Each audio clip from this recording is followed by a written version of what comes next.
जय हिंद। आज हम लोग देखेंगे जो टेस्ट सीरीज चल रहा था, मैथ का टेस्ट जो चल रहा था, उस टेस्ट को आज हम लोग पार्ट 2 देखेंगे। और ये टेस्ट है दोस्तों, SSC, railway, bank, Bihar police, Bihar दरोगा, बिहार एसएससी, है ना, सचिवालय रहेगा, जाकर फिर इंटर लेवल और ग्रेजुएशन लेवल दोनों के लिए ये सफिशिएंट होगा। ठीक है, सारा में एक क्वेश्चन आपको काम आएगा दोस्तों। जहां भी आपका मैथ का एग्जाम होता है, पूछा जाता है, वहां आपको इस प्रकार का क्वेश्चन देखने को मिलेगा। ठीक है, आज इसी का क्या है, पार्ट 2 है। क्या नंबर पार्ट है दोस्तों? पार्ट 2 है। ठीक है, चलते हैं हम लोग क्वेश्चन की ओर चलते हैं। देखिए, पहला क्वेश्चन है आपका, पहला क्वेश्चन है कि एक कार की कीमत जाकर 2.5 लाख रुपया है। पहले वर्ष में इसकी मूल्य में 10% की ह्रास हुई, ह्रास का मतलब क्या, कमी हुई। उसके बाद जाकर के दूसरे वर्ष में इसकी कीमत 15% की ह्रास होता है। तो 2 वर्षों के बाद कार का मूल्य क्या होगा? 2 वर्षों के बाद कार का मूल्य क्या होगा? सबसे पहला नंबर देखेंगे कि कार का मूल्य है कितना, तो जाकर के आपको 2,85,000 रुपया। पहले वर्ष 10% नुकसान हुआ तो बच्चा कितना, 90। 100 में 10 नुकसान हो तो बच्चा कितना, 90। दूसरे वर्ष में 15% का ह्रास होता है तो बच्चा कितना, 85%। के लिए क्या लिखे दोस्तों, 100। तो इतना करने के बाद, है ना, इतना करने के बाद आपका कार की कीमत क्या रह जाता है? फिर से आप समझ लीजिए, कार की कीमत 250 रुपया है, सॉरी, अरे कार की कीमत 2.5 लाख रुपया है। पहले वर्ष 10% की ह्रास होती है तो 90 बचेगी, और दूसरे वर्ष 15% की ह्रास होती है तो जाकर के 85 बचेगी, है ना। परसेंट के लिए क्या लिखा हुआ दोस्तों, 100। तो 2 वर्षों के बाद कार का मूल्य क्या होगा? देखिए, यहाँ पर 4 जीरो से 4 जीरो क्या कर देंगे दोस्तों, काट देंगे। 4 जीरो काट देंगे, आपको 25 गुने 90 गुने 85 करेंगे। ये जब करके देखेंगे हम लोग गुना, तो जा करके आपको देखिए कि दूसरा अंक पे क्या आता है, 0 5 से 0, फिर 5 से करें 0, यानी कि अंतिम में एक 0 रहेगा। ये 2 जीरो वाला हो नहीं सकता है। जब ये कई 0 रहेगा, 1 0 रहेगा। उसके बाद देखेंगे कि दूसरा अंक का गुना करेंगे तो जाकर के दूसरा अंक में क्या आ जाएगा, 5 आ जाएगा। अंतिम में क्या आएगा, भाई दूसरा अंक पे क्या आएगा, 5 आएगा। कितना आएगा दोस्तों, 5 आएगा। तो राइट आंसर आपका option number B. Right answer क्या हो जाएगा, ऑप्शन नंबर बी। बाकी आप गुना कर लीजिएगा इसको, है ना, गुना ही करना आप लोगों का काम है। ठीक है, चलते हैं नेक्स्ट क्वेश्चन। दूसरा क्वेश्चन कह रहा है, दूसरा क्वेश्चन है दोस्तों कि एक व्यक्ति अपनी मासिक आय का 25% बचाता है। देखिए, कोई आदमी जो आय यानी कि कमाता है तो वो क्या करेगा, बचत करेगा, खर्च करेगा, और उसके बाद क्या करेगा, बचत करेगा। ये 2 ही काम कर पाता है कोई भी आदमी। तो 25% बचा रहा है, तब खुद सोचिए आप खुद से कि कोई भी आदमी 100% कमाता होगा, 100% कमाता होगा। अब 25% बचा रहा है, तब खुद से देखिए कि 75% ही खर्चा कर रहा होगा। यानी कि 100 रुपया कमा रहा है तो 25 रुपये बचा रहा है तो 75 रुपये खर्चा कर रहा होगा, है ना। इसके बाद देखेंगे कि इसकी आय में 20% वृद्धि हो गई। 20% वृद्धि के कारण यानी कि आय क्या हो गया, 20% बढ़ गया। ये पहले 100 रुपये कमा रहा था, अब 20% बढ़ गया। 20% क्या हो गया दोस्तों, बढ़ गया। तो अब कितना कमाएगा, 120 रुपये कमाएगा। फिर जा करके उसका व्यय भी 20% बढ़ गया। अब जब इनकम बढ़ा तो खर्चा भी उसका क्या बढ़ गया, 20% बढ़ गया। यानी कि 75 का 20% निकालेंगे दोस्तों तो आ जाएगा कितना, 15। कितना आ जाएगा, 15। तो जोड़े तो कितना हो जाएगा, 90। कितना हो जाएगा, 90। अब देखिए कि दूसरा में क्या हो रहा है कि 120 रुपये कमा रहा है, 90 रुपये खर्चा कर रहा है, तो 30 रुपये बचा रहा होगा। बचा रहा होगा या नहीं बचा रहा होगा, बचा रहा होगा। फिर कहा जा रहा है कि अब वह हर महीने 1500 रुपया, हर महीने कितना, 1500 रुपये की बचत कर पाता है। देखिए यहाँ पे देखिए कितना बचत कर रहा है, 30 रुपया। लेकिन बुक के अनुसार कितना रुपया, 1500 रुपया। लेकिन हमारे अनुसार कितना रुपया, 30 रुपया। तो कह रहा है कि उसकी मूल मासिक आय क्या है। तो मूल मासिक, मूल मतलब क्या, पहले, तो पहले कितना था, 100। कितना था दोस्तों, 100। अब जिसको निकालना है उससे गुना तथा जो दिया हुआ उससे भागा, 0 0 कट गया। फिर ना कटेगा जाकर के 5 15 गुना करेंगे दोस्तों तो कितना आ जाएगा, 5000 रुपये। कितना आ जाएगा, 5000 रुपये। ऑप्शन नंबर है ना बी, ऑप्शन नंबर है ना। ऑप्शन नंबर क्या हो जाएगा? बी। तो अब हम लोग 3 नंबर क्वेश्चन को देखेंगे दोस्तों। चलिए देखिए 3 नंबर क्वेश्चन। 3 नंबर क्वेश्चन क्या है, क्या रहा 3 नंबर क्वेश्चन आपका कि एक कंपनी में 100 कर्मचारी का औसत भार कितना, 100 कर्मचारी का औसत भार 62 किलोग्राम है। शेष 25 कर्मचारी का औसत भार 52 किलोग्राम। देखिए 100 कर्मचारी है दोस्तों, 100 कर्मचारी है, इसका औसत भार देखा जाए तो 62 केजी, ठीक है। फिर शेष 25 कर्मचारी है, इसका अगर औसत भार देखा जाए तो 52 केजी, समझ रहे। तो उस कंपनी के सभी कर्मचारियों का औसत भार क्या होगा, उस कंपनी के सभी कर्मचारियों का औसत भार कितना होगा। अगर काटेगा दोस्तों तो इसको काटिए, सबसे पहला नंबर काट दिए, 25 से कम 25, 25 चौके 100। अब ये देखेंगे कि आखिर कुल कितना कर्मचारी हो गए, तो हम मान लीजिए 4 हो गए 5। अब इसका औसत भार 4 कर्मचारी का औसत भार कितना हो जाएगा 62। यहाँ पर क्या करते, रेशियो ले लिए, रेशियो ले लिए तो क्या हो जाएगा, आसान हो जाएगा। अगर रेशियो नहीं लेते तो 100 गुने 62 करना पड़ता, 25 गुने 52 करना पड़ता, जो आपको समय लगता, जो आपको क्या लगता, समय लगता। तो समय को बचाने के लिए हम संख्या का मान लेते हैं, रेशियो मान लेते हैं, संख्या का रेशियो मान लेते हैं। तो देखेंगे 62 गुने 4 प्लस 52 गुने 1, क्या कि 62 केजी क्या व्यक्ति है, 4 गो, 52 केजी क्या व्यक्ति है, 1 गो। तो टोटल क्या वो व्यक्ति हो गया दोस्तों, तो टोटल हो गया 5 गो व्यक्ति। और इसका मान लो पूरा का औसत भार क्या है, 1 से। अब यहाँ देखेंगे कि 4 दूनी 8, 6 चौके 24 प्लस 52, यानी कि आ गया आपका दोस्तों बराबर 5x, यानी कि 5x बराबर आ गया आपको 300। कितना आ गया, 300 आ गया, 5x बराबर 300 आ गया। और x का वैल्यू जो आ गया जाकर के आपको 60 केजी, यानी कि जाकर के आपको पूरे टीम का, पूरे कर्मचारी का औसत भार तो कितना केजी आ गया दोस्तों, है ना, 60 केजी आपका औसत भार आ गया। फिर से ना होता तो एक बार और समझ लीजिए, 100 व्यक्ति का औसत भार 62 केजी, 25 व्यक्तियों का औसत भार 52 केजी। अब क्या किए कि संख्या का रेशियो निकाल दिए, 25 चौके 100, 4 रेशियो 1 में आ गया। अब देखिए कि 4 गुने 62 करते हैं तो आ जाएगा योग, ताकि औसत आ जाकर के योग वाला फॉर्मूला होता है कि औसत गुने संख्या, तो योग कर दी। फिर यहाँ पर 52 गुने 1 कर दी तो ये आ गया योग। अब टोटल क्या व्यक्ति हो गए, तो 4 और 1 5, इसका औसत भार का मान लिया 100 मान लिए। अब 62 में 4 से किए तो 248 प्लस 52 1 से किए तो 52 बराबर कितना है 5x, 5x बराबर टोटल किए तो 300, इसलिए x बराबर कितना आ गया दोस्तों 60 केजी, यानी पूरे टीम का जो औसत भार आ गया वो 60 केजी आ गया। चले नेक्स्ट क्वेश्चन पर हम लोग बात करेंगे। नेक्स्ट क्वेश्चन है 4 नंबर क्वेश्चन देखिए, राकेश 2530 रुपया प्रत्येक की दर से 2 घड़ी बेचता है, 2 घड़ी क्या करता है, बेचता है। फिर कह रहा उसे एक पर 15% लाभ, एक पर 15% लाभ और दूसरे पर 15% हानि होती है, दूसरे पर 15% क्या होती है, हानि होती है। तो पूरे लेन देन में उसके अनुपातिक अनुमानित लाभ या हानि प्रतिशत ज्ञात करें। तो जब भी अगर प्रतिशत एक ही दिया हुआ रहता है तो लाभ हानि ज्ञात करने का सबसे आसान तरीका क्या है कि या करके कि 1 पर 15%, तो फिर ऐसे भी निकाल सकते हैं x plus y plus x into y बटा क्या हो जाएगा 100। पहले 15% लाभ पर तो 15, दूसरे हानि पर तो माइनस में लाभ हुआ तो प्लस, हानि हुआ तो माइनस, 15 हानि तो माइनस, और प्लस माइनस माइनस हो जाएगा। उसके बाद देखेंगे 15 गुने 15 लाभ तो 15, फिर 15 पर हानि तो 15% के लिए क्या हो जाएगा 100। अब देखिए क्या हो गया 15 प्लस माइनस कट गया।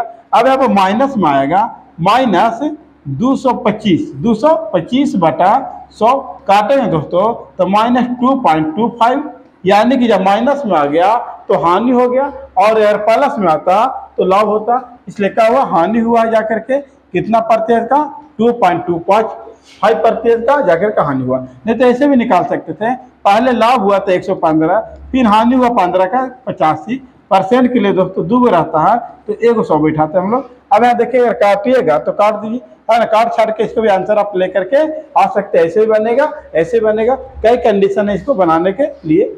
चलिए ठीक है दोस्तों, चलते हैं नेक्स्ट क्वेश्चन को। 5 नंबर क्वेश्चन क्या कह रहा है, क्या रहा कि किसी वस्तु के मूल्य में 10% की कमी कर दी गई। कोई वस्तु के मूल्य में पहले 10% कमी कर दी गई, लेकिन वस्तु की दैनिक बिक्री में 20% की वृद्धि कर दी गई। पहले 10% कमी कर दिया गया, फिर 20% बढ़ा दिया गया, तो दैनिक बिक्री में प्रतियों पर शुद्ध प्रभाव क्या होगा? वृद्धि होगा, कमी होगा। यहाँ पर सब ऑप्शन तो वृद्धि ही दिया हुआ है, तो देखिए आप यहाँ पे 10% कमी किया तो कितना होगा दोस्तों? 90। फिर 20% बढ़ाया तो कितना हो गया दोस्तों? 120। अब 2 रहेगा तो 100 बैठाइएगा, 2 रहेगा तो क्या 100 बैठाएंगे? 1 0 से 0 0 से 0 बारनामा 78 से, बारनामा कितना हो गया? 78 से। अब 100 से ज्यादा है तो लाभ होगा और 100 से कम रहे तो हानि होगा। तो कितना ज्यादा है? 8 ज्यादा है, इसका मतलब 8% क्या हुई दोस्तों? वृद्धि। ऑप्शन नंबर क्या हो गया? बी। Option number B. चलिए नेक्स्ट क्वेश्चन पे हम लोग बात करते हैं। Question number 5। क्योंकि देखिए टेस्ट है तो थोड़ा सा स्पीड में हम लोग चलेंगे, है ना। तो 6 नंबर क्वेश्चन देखेंगे। राम और लक्ष्मण एक कार्य को क्रमशः, देखिए राम और लक्ष्मण एक कार्य को क्रमशः 15 दिनों 20 दिन में पूरा करते हैं। भारत, राम और लक्ष्मण ये साथ मिलकर के वे काम को 5 दिन में पूरा कर लेते हैं, लेकिन राम प्लस लक्ष्मण प्लस को ना जाते भारत, ये तीनों मिल जाते हैं तो ये काम कितने दिन में हो जाता है? 5 दिन। देखिए राम को अगर अकेले दे दिया जाए काम करने के लिए तो 15 दिन में कर लेगा, लक्ष्मण को दे दिया जाए अकेले तो 20 दिन में कर लेगा, लेकिन राम लक्ष्मण और भारत तीनों को दे दिया जाए तो कितना में कर लेगा? 5 दिन में कर लेगा। ठीक है, तो कह रहा भारत को कार्य को समाप्त करने में कितना समय लगेगा, यानी कि भारत अगर अकेले काम करेगा तो कितना दिन में काम को समाप्त कर लेगा। तो यहाँ पर देखेंगे किसका सबसे पहले एलसीएम निकाल लीजिए, वो आपको कार्य पता चल जाएगा। तो एलसीएम इसका क्या आएगा दोस्तों? 60 आएगा, है ना, यानी कि टोटल काम कितना है? 60 है। अब देखिए कि 60 काम को राम 15 दिन में करता है तो डेली कितना काम करता होगा? 4 काम करता होगा, तो 15 चौके 60 होगा। और जाकर लक्ष्मण 20 दिन में करता है तो मतलब डेली क्या करता होगा? 3 को, और तीनों मिल करके एक काम को कितने में कर लेते हैं? 5 को, ऐसे 5 दिन में कर लेते हैं। इसका मतलब डेली लोग तीनों मिल करके 12 काम करते हैं, तीनों मिलकर क्या काम कर रहे हैं? 12 को।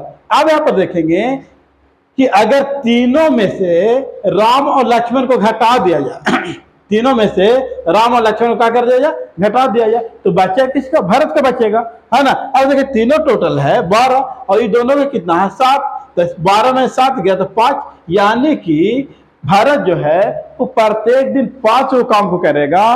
तो पूरा काम करने में भारत को पूरा काम करने में यानी कि 60 काम को करने में कितना समय लगेगा दोस्तों? तो 12 पचे 60। दिन है तो दिन लिख देंगे, घंटा रहेगा तो घंटा लिख देंगे। राइट आंसर आपको ऑप्शन नंबर क्या हो जाएगा दोस्तों? बी हो जाएगा। राइट आंसर आपको ऑप्शन नंबर बी हो जाएगा। चलिए ठीक है, नेक्स्ट क्वेश्चन की बात करता हूँ। नेक्स्ट क्वेश्चन देखेंगे 7 नंबर क्वेश्चन। 7 नंबर क्वेश्चन कह रहा है क्या? एक बाइक सवार 100 किलोमीटर की दूरी 75 किलोमीटर प्रति घंटा की चाल से और 75 किलोमीटर प्रति घंटा की चाल से औसत चाल 90 किलोमीटर प्रति घंटा प्राप्त करने के लिए, कह रहा है कि औसत चाल इसको 90 किलोमीटर प्रति घंटा प्राप्त करना है, तो बाइक सवार अगले घंटे में है ना किस चाल से चलना होगा? किस चाल से, है ना, किस चाल से चलना होगा? देखते हैं। तो हम लोग देखेंगे कि आखिर अगले 1 घंटे तक किस चाल से चलना होगा। तो हम लोग देखिए यहाँ पर समझेंगे कि औसत चाल बराबर होता है दूरी, कुल दूरी बोलेंगे, कुल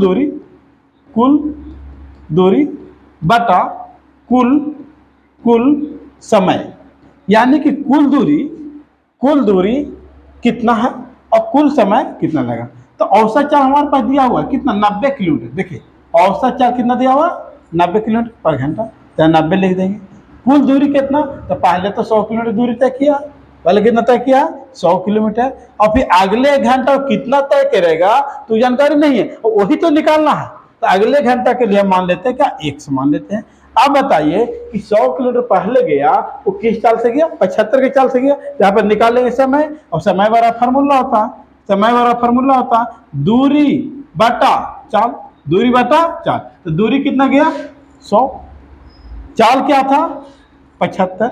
और उसके बाद यहाँ पर बोला क्या कि अगले 1 घंटे तक, अगले 1 घंटे तक, तो एक यहाँ का कर देंगे, ऐड कर देंगे, करेंगे या नहीं करेंगे, कर लेंगे हम लोग। अब यहाँ देखिए काटेगा तो काटेगा 25 चौके 100, 25 तिहाई 75, ठीक है दोस्तों। अब यहाँ पे देखिए फार्मूला है, हटा रहे हैं यहाँ पे, एक स्पेस चाहिए तभी ना बन पाएगा। अब यहाँ पे देखेंगे कि 90 बराबर 100 प्लस 1 बटा 4/3 प्लस 1। अब यहाँ पर देखेंगे कि 90 बराबर 100 प्लस 1 बटा, एलसीएम ले लेंगे 3, एलसीएम क्या आ जाएगा दोस्तों 3 आ जाएगा, एलसीएम क्या आ जाएगा 3 आ जाएगा एलसीएम। उसके बाद 4 प्लस 3 यानी कि टोटल 7 हो जाएगा। अब यहाँ पे हम देखेंगे, अब यहाँ पे देखेंगे थोड़ा सा ऊपर करते हैं क्वेश्चन को, ये छोटा कर देते हैं, छोटा करते हैं थोड़ा सा ताकि आपको पता चल सके। अब यहाँ पे हम देखेंगे कि 90 प्लस बराबर 100 प्लस 1 बटा 7/3, और 3 करके ऊपर चल जाएगा, 3 करके क्या हो जाएगा दोस्तों ऊपर चल जाएगा, डायरेक्ट इधर भेज दीजिए, कोई दिक्कत उससे नहीं है। यहाँ पर देखिए भागा में तो इन्होंने क्या हो जाएगा गुना में हो जाएगा, इन्होंने क्या हो जाएगा गुना में, यानी कि 90 गुने 7/3 बराबर 100 प्लस 1, 100 प्लस 1 काटे है तो काट दिए, 30 तिहाई 90, 210 बराबर 100 प्लस 1 से, प्लस में तो इधर लेकर आइए माइनस में, बराबर 1 से, यहाँ पर 110, 1 बराबर क्या आ गया 110, यानी कि अगले 1 घंटे तक के ये 110 किलोमीटर प्रति घंटा की चाल से क्या होगा चलेगा। आपको राइट आंसर ऑप्शन नंबर क्या है दोस्तों A, right answer option number A है ना। नहीं होता तो फिर से एक बार इस चीज को हम क्या करते समझाने का प्रयास करते। देखिए कह रहा है कि एक बाइक सवार है ना, एक बाइक सवार जो है उस 100 किलोमीटर की दूरी 75 किलोमीटर प्रति घंटा की चाल से चला, 100 किलोमीटर की दूरी 75 किलोमीटर प्रति घंटा की चाल से चला, ठीक है। औसत चाल इसका 90 किलोमीटर प्रति घंटा ही रहे, औसत चाल इसका 90 किलोमीटर प्रति घंटा ही रहे, तो बाइक सवार को अगले 1 घंटे तक किस चाल से चलना। तो सबसे पहला नंबर कि औसत चाल बराबर बोला है, तो औसत चाल का फॉर्मूला था कुल दूरी बटा कुल समय। औसत चाल कितना दिया हुआ 90 बराबर कुल दूरी कितना, तो 100 तो पहले चला है, और अगले 1 घंटा कितना चलेगा नहीं जानकारी, वही तो निकाल लेंगे हम लोग है ना, अगले 1 घंटा है निकालेंगे तो 1 मान लेंगे। फिर आप देखेंगे कि जा करके आपको 1 मान लेंगे, तो उसके बाद जा करके आपको बोला क्या है कि यहाँ पर कुल समय क्या लगेगा, तो कुल दूरी कितना पहले तय किया था 100, किस चाल से तय किया था 75 है ना, प्लस 1, प्लस क्या हो जाएगा 1, क्योंकि अगले 1 घंटे तक के बताना, अगले 1 घंटे तक के उसको क्या चाल से बताना होगा, किस चाल से चलेगा से बताना होगा। तो हम यहाँ पे देखते हैं कि 90 प्लस 100 प्लस 1 बटा 4/3 प्लस 1, या 90 यहाँ कर दिए 100 प्लस 1 से, यहाँ पे एलसीएम लिए 3 तो 4 प्लस 3 है ना बटा, अब यहाँ पर 90 बराबर 100 प्लस 1, 4 3 7/3, अब यहाँ पर भागा में तो इन्होंने क्या हो जाएगा गुना में, तो गुना कर दिए 90 गुने 7/3 बराबर 100 प्लस 1 कट गया 30 90, यानी कि 7 21 210 बराबर 100 प्लस 1, प्लस में आ जाएगा माइनस में, यानी कि x बराबर क्या आ गया 110, x का वैल्यू क्या आ गया 110, यानी कि राइट आंसर आपको ऑप्शन नंबर क्या हो गया दोस्तों ए हो गया, ऑप्शन नंबर क्या हो गया ए हो गया। चलिए नेक्स्ट क्वेश्चन हम लोग देखेंगे। नेक्स्ट क्वेश्चन है आपका 8 नंबर, एक त्रिभुज में यदि सबसे लंबी भुजा की लंबाई 15 है और दूसरी लंबी भुजा की लंबाई 12 है और इसका परिमाप 34 है, तो त्रिभुज का क्षेत्रफल क्या होगा। देखिए यह समझने का प्रयास कीजिए कि ए मान लीजिए त्रिभुज है, ए भुजा 15 है, ए भुजा 12 है, और कुल मिलाकर के तीनों भुजा यानी कि ए प्लस बी प्लस सी जो है वो जाकर के 34 है, तीनों भुजा क्या है 34 है। अब यहाँ पर देखिए कि एक भुजा हमको पता 15, एक भुजा पता 12, तो टोटल हो गया 27, 27 में 34 आएगा, 34 में 27 जाएगा तो 7, पे चलेंगे 7, यानी कि तीसरा जो भुजा हो जाएगा वो कितना सेंटीमीटर हो जाएगा 7 सेंटीमीटर का। तीनों भुजाओं का योग दिया हुआ है 34, परिमाप को क्या बोलते हैं योग बोलते हैं। अब यहाँ पे देखेंगे कि एक भुजा तो 7 आ गया, तो कह रहा है कि त्रिभुज का क्षेत्रफल निकाले। तो यहाँ पर निकालेंगे सबसे पहला नंबर अर्ध परिमाप। क्या निकालेंगे? अर्ध परिमाप। अब अर्ध परिमाप को निकालेंगे दोस्तों हम लोग। अर्ध परिमाप, तो परिमाप बटा 2 होता है। परिमाप बटा क्या होता है? 2। ये कितना आ गया? अर्ध परिमाप 17 आ गया। अब त्रिभुज के क्षेत्रफल, त्रिभुज का क्या निकालेंगे दोस्तों? क्षेत्रफल। तो त्रिभुज के क्षेत्रफल का फॉर्मूला होता है s into S minus A into S minus B into S minus C. अब यहाँ पे देखेंगे त्रिभुज का क्षेत्रफल बराबर, त्रिभुज का क्षेत्रफल बराबर देखेंगे अंडर रूट एस। एस कितना? 17। इसको अर्ध परिमाप को एस बोलते हैं, ठीक है, 17। अब यहाँ पर देखें डायरेक्ट हम लोग देख लेंगे कि 17 में से अगर 15 जाएगा तो बचा क्या? 2। 17 में से 12 जाएगा तो बचा क्या? 5। 17 में से अगर 7 जाएगा तो बचा क्या दोस्तों? 10 बचेगा। अब यहीं पर देख ली, कि एक बार हम घटा के लिख लिए फॉर्मूला को। अब यहाँ पर हम लोग देखेंगे कि त्रिभुज का क्षेत्रफल बराबर क्या हो जाएगा कि 17 गुने 5 दूनी 10, 10 में 10 से करेंगे तो 100। अब यहाँ पर क्षेत्रफल बराबर आ जाएगा, त्रिभुज का क्षेत्रफल बराबर आ जाएगा 100 के वर्गमूल कितने? 100 कितना का वर्गमूल होगा? 100 का वर्गमूल कितना होगा? 10। और 17 का वर्गमूल होगा? नहीं होगा। यानी कितना सेंटीमीटर में है? तो सेंटीमीटर स्क्वायर है ना, यहाँ सेंटीमीटर स्क्वायर हो जाएगा। आपका राइट आंसर जो हो जाएगा 10√17 सेंटीमीटर स्क्वायर। ऑप्शन नंबर क्या हो जाएगा? सी। ऑप्शन नंबर क्या हो जाएगा? सी हो जाएगा। फार्मूला पे है, ठीक है दोस्तों। चलिए नेक्स्ट क्वेश्चन की बात करते हैं। नेक्स्ट क्वेश्चन है जाकर के आपको 9 नंबर। कह रहा क्या कि जैक एक कार को 30 दिन में करता है। जैक जो है, जैक एक कार को, जैक जो है एक कार को कितना दिन में करता है? 30 दिन में करता है। रायान उसी कार को 14 दिन में करेगा। फिर जैक ने अकेले ही कार करना शुरू किया। जैक ने अकेले ही कार करने का करता शुरू करता है। कितने दिनों के बाद रायान को उसके साथ जोड़ना चाहिए ताकि काम 15 दिन में क्या हो जाए? समाप्त हो जाए। तो सबसे पहला नंबर हम लोग ये देखेंगे कि काम है कितना। काम है कितना? तो 30 और या करके 7 का अगर एलसीएम निकालेंगे, 30 और 14 का अगर हम दोस्तों ने एलसीएम निकालेंगे तो एलसीएम आ जाएगा 210। एलसीएम का आ जाएगा 200। अब यहाँ पर देखेंगे कि आखिर जैक जो है 30 दिन में करता है तो डेली कितना काम करता होगा? सब ये जाकर के 14 दिन में करता है तो डेली कितना काम करता होगा? तो जाकर के ये जो काम करता होगा वो 15 काम करता होगा। कितना काम करता होगा? अब यहाँ पर जैक तो लगातार काम कर रहा होगा। जैक जो है वो काम कैसे कर रहा होगा? लगातार काम कर रहा होगा। लेकिन जाकर के आपको रायान कब काम करने के लिए आया होगा? तो एक दिन काम करने के लिए आया होगा। अगर देखेंगे कि जैक डेली कितना काम करता था, कितना दिन तक काम किया है? 15 दिन तक। कहा कि तो नहीं छोड़ा काम को, क्या बोला कि टोटल कितना दिन काम समाप्त हो जाएगा? 15 दिन। अब जा करके रायान जो है वो 15 काम तो डेली करता है। 15 काम रायान जा करके डेली करता है। लेकिन प्रॉब्लम इस बात की है कि कितना दिन करता है, कितना दिन तक करता है? तो एक दिन तक करता है, बराबर का हो जाए 210। अब 15 से 75 से 105 प्लस 15x बराबर 210। अगर देखेंगे कि 15x बराबर 210 माइनस की 105, 15x बराबर तो 210 में से 105 जाए तो क्या बचेगा? 105 काटेगा दोस्तों, तो x बराबर आ गया 7। यानी कि रायान जो है वो 7 दिन तक काम किया। लेकिन क्वेश्चन में वो नहीं बोला है। क्वेश्चन ने बोला है कि जा करके जैक अकेले काम करना शुरू किया, कितने दिनों के बाद रायान को उसके साथ जोड़ना चाहिए? कितने दिनों के बाद जोड़ना चाहिए? टोटल है 15 दिन, 7 दिन वो काम किया, तो वो जाकर कितना दिन के बाद आया होगा? तो 8 दिन के बाद आया होगा, तब ना 8 और 7 15 हो जाएगा। तो कितना दिन के बाद कहेगा कि रायान कितना दिन काम किया? तो 7 दिन। एक ऑप्शन में 7 भी है ना, लेकिन कितना दिन के बाद आया तो क्या हो जाएगा? 8 दिन। यानी 15 में से क्या करना होगा दोस्तों? घटाना होगा। ऑप्शन नंबर क्या हो जाएगा? राइट आंसर ऑप्शन नंबर क्या हो जाएगा?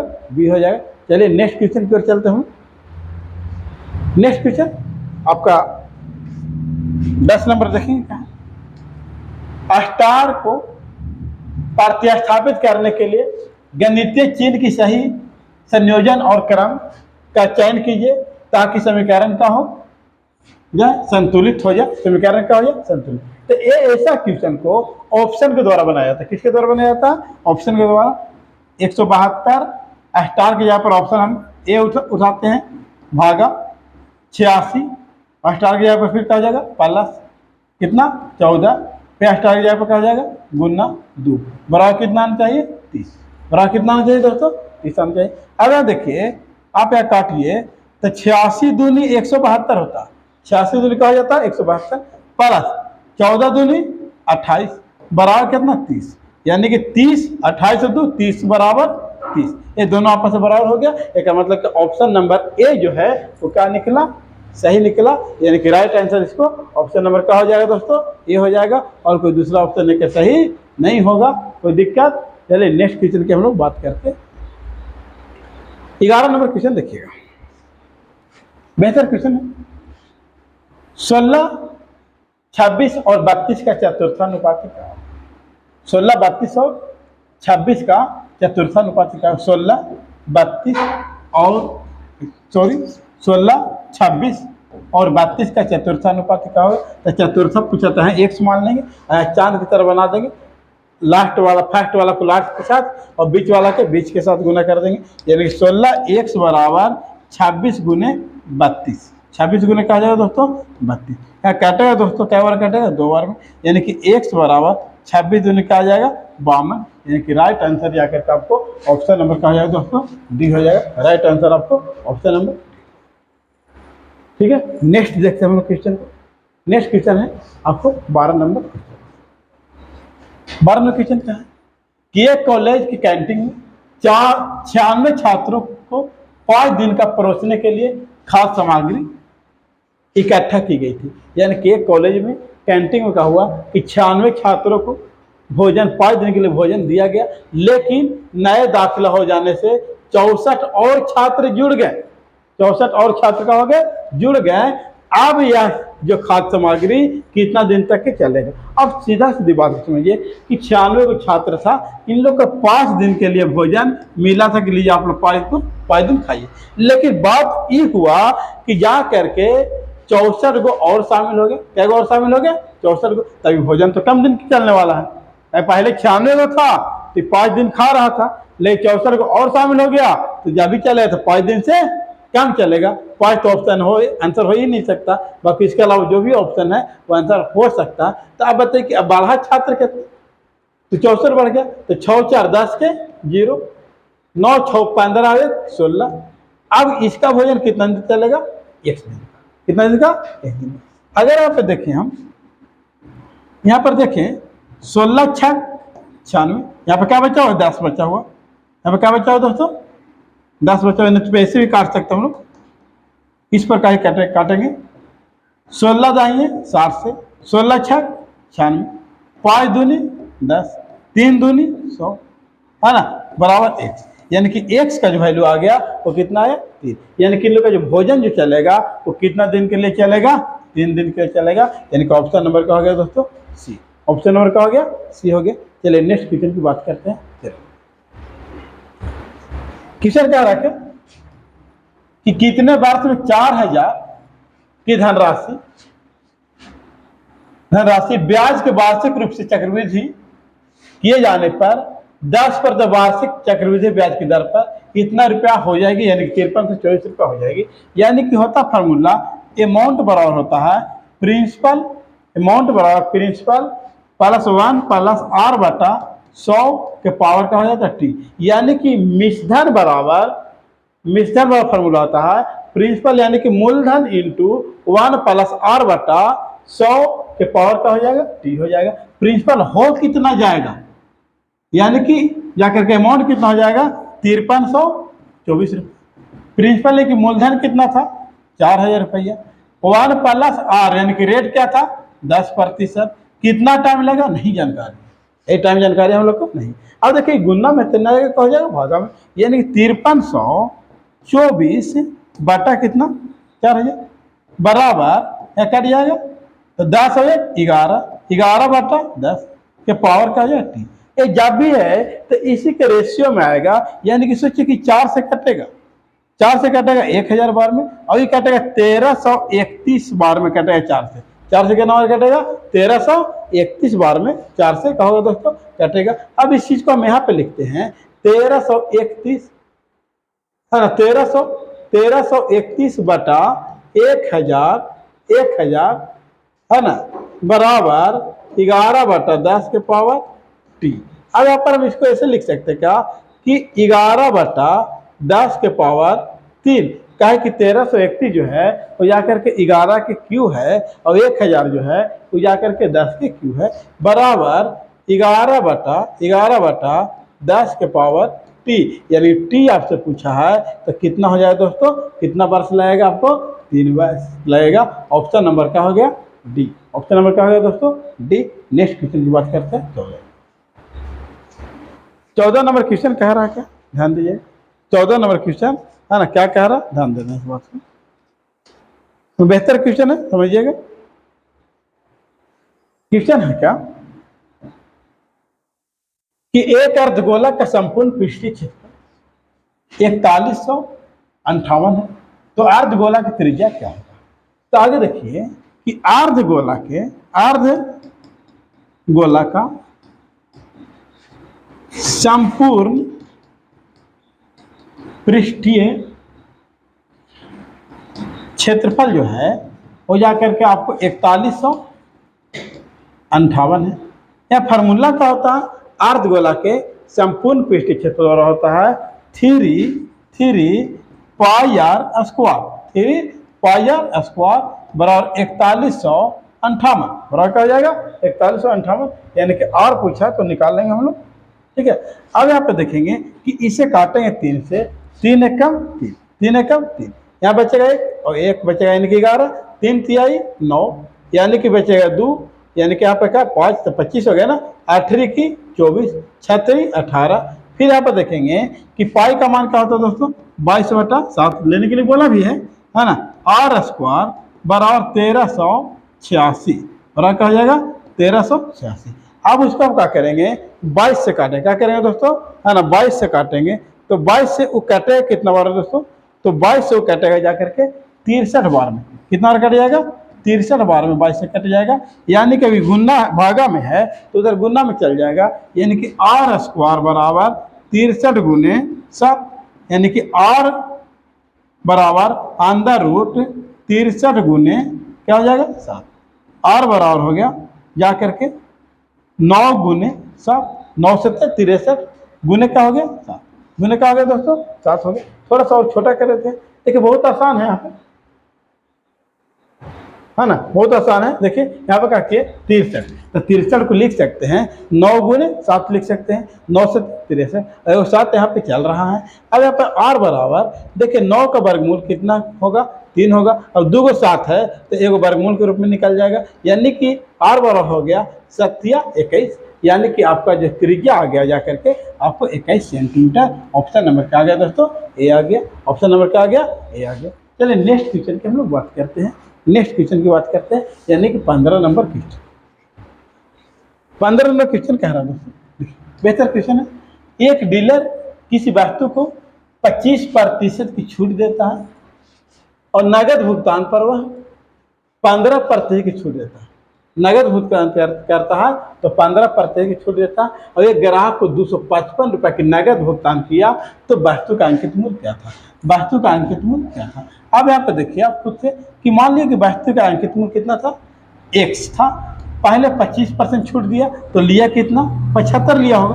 25 छूट दिया तो लिया होगा कितना? 75, और जाकर उसके बाद जाकर के 15 छूट लिया, 15 छूट दिया तो लिया होगा कितना? 85% के लिए दोस्तों 100, बराबर कुल लेकर नकदी भुगतान कितना किया? तो 255 रुपये। तो कीमत कितना होगा इसे निकालना। अब यहाँ पर देखिए 25 × 75, 25 × 100, 17 × 85 और 20 × 100।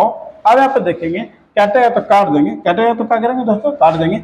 8 की 24 और 5 × 15, 17 × 85, 17 × 85, x बराबर 4 गुने 20 गुने 5 यानी कि 4 5 20 और 20 में 20 से करेंगे तो आ जाएगा दोस्तों तो 400, यानी कि जो वस्तु का जो अंकित मूल्य रखा हुआ था वो कितना रख लेता, 400 अंकित मूल्य रख लेता जाकर के आपको।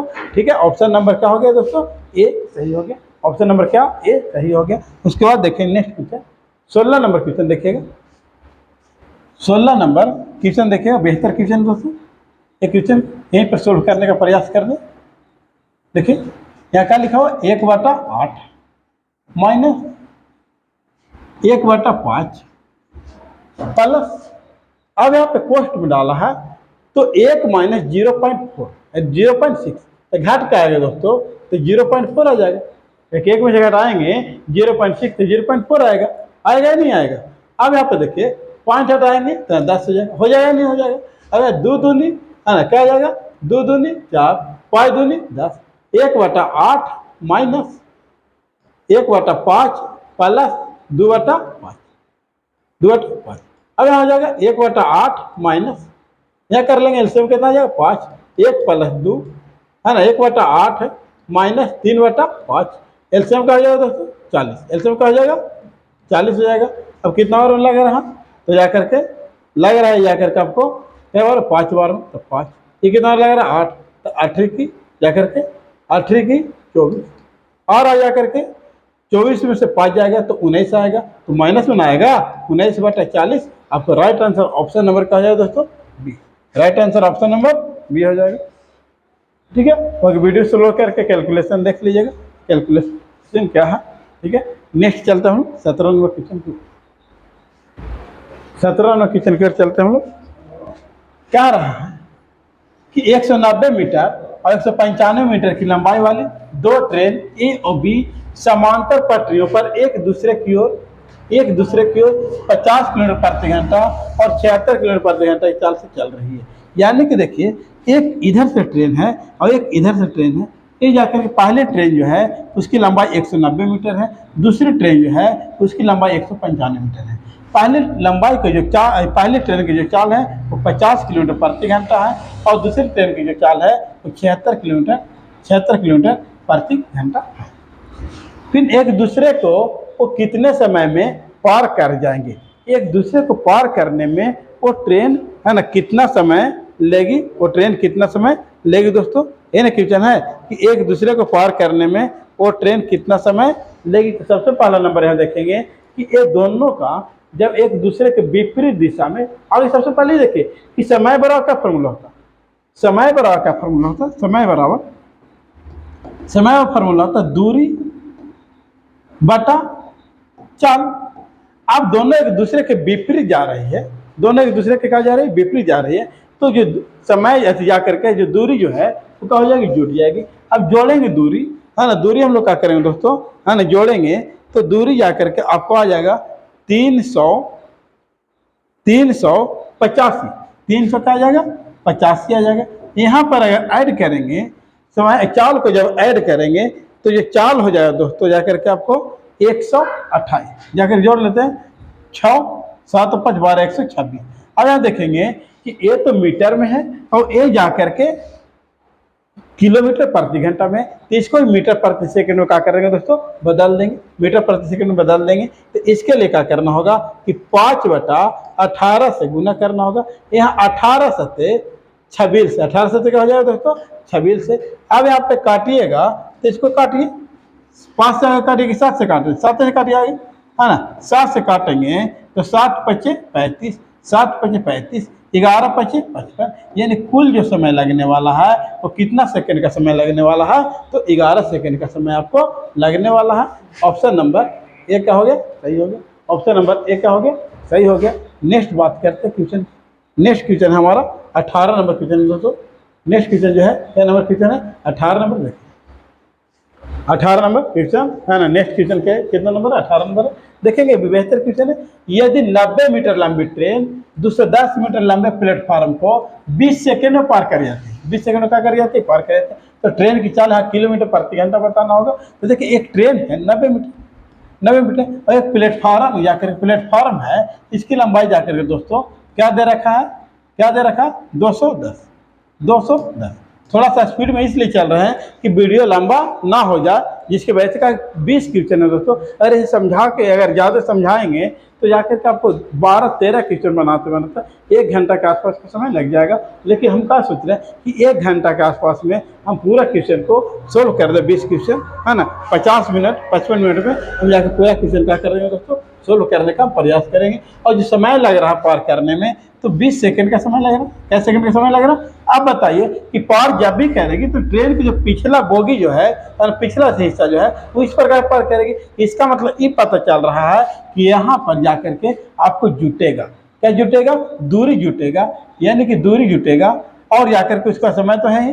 अब यहाँ पर हम देखेंगे कि चाल वाला फार्मूला क्या होता है। चाल वाला फार्मूला क्या होता है, दूरी बटा समय, दूरी बटा समय।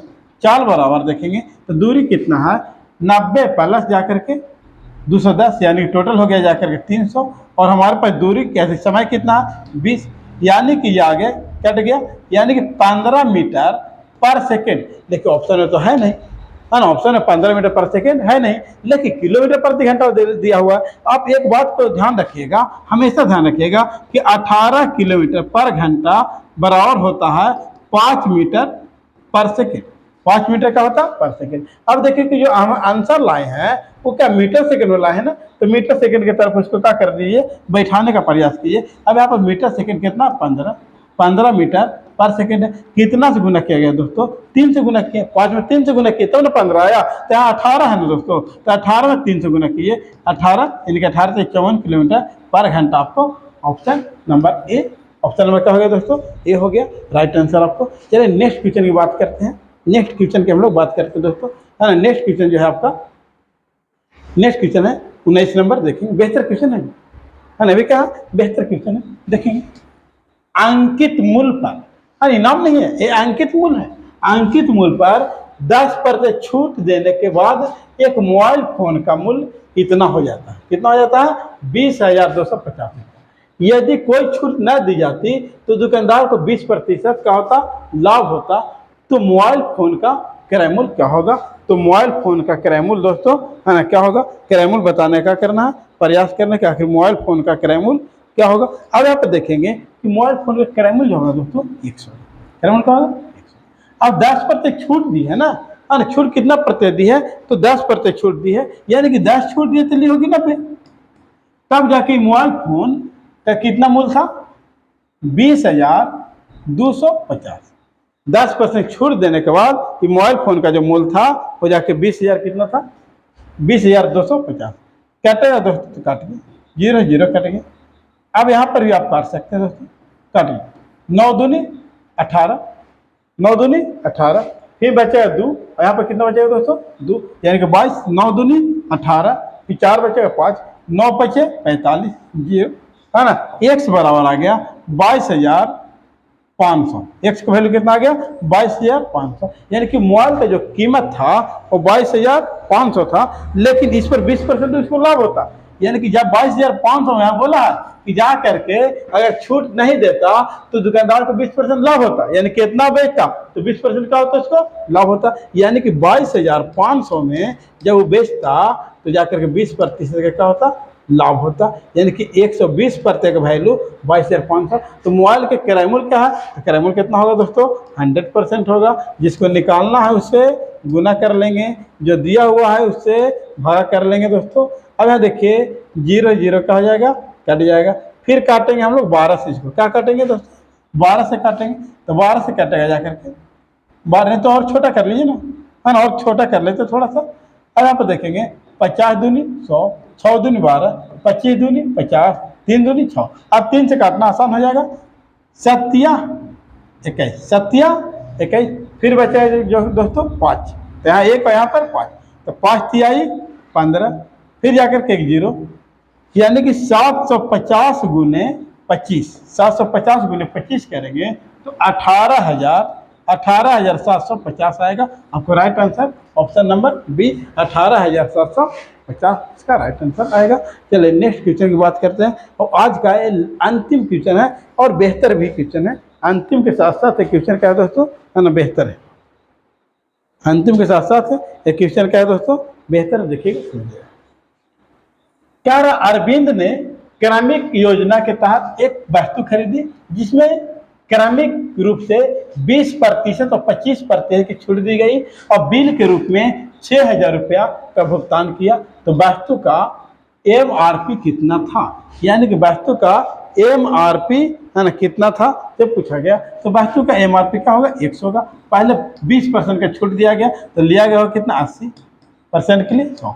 25 का छूट दिया गया तो लिया होगा कितना, 75% के लिए 100। एक पूरा जो बिल था वो कितना के, मैं छूट देने के बाद कितना मिला था सामान, तो 6,000 रुपया मिला था। काटेगा तो काट दिए दोस्तों, काटेगा तो क्या कर दिए, काट दिए। 20 चौके 80, 20 पच्चीस 100, 25 तिहाई 75, 25 चौके 100। फिर यहाँ काटेगा तो फिर यहाँ काट दीजिए, यहाँ से काटेंगे दोस्तों 15 चौके 60, 15 चौके 60, यहाँ काटेंगे फिर 5 तिहाई 15, यानी कि x बराबर जो हो गया 5 गुने 4 गुने 500, यानी कि x बराबर हो गया जाकर के आपको 5 चौके 20 गुने 500, यानी कि x बराबर 5 दूनी 10, 1 2 3 0, यानी कितना कीमत है उसका, 10,000। ऑप्शन नंबर ए है ना। आज का ये लास्ट क्वेश्चन था। और आपको वीडियो कैसा लगा, कहा कि वीडियो जब पढ़ाते रहते हैं तो या करके हम कुछ इन्होंने की बात नहीं करते, जो भी बात होती है पढ़ाई की बात होती है। अगर वीडियो बेहतर लगता होगा है ना तो लाइक शेयर सब्सक्राइब वगैरह जरूर कीजिएगा आप लोग, है ना, ताकि मोटिवेशन मिलते रहे, जिसकी वजह से हम आपको समय समय पर वीडियो बना करके आपको देते रहें। जय हिंद।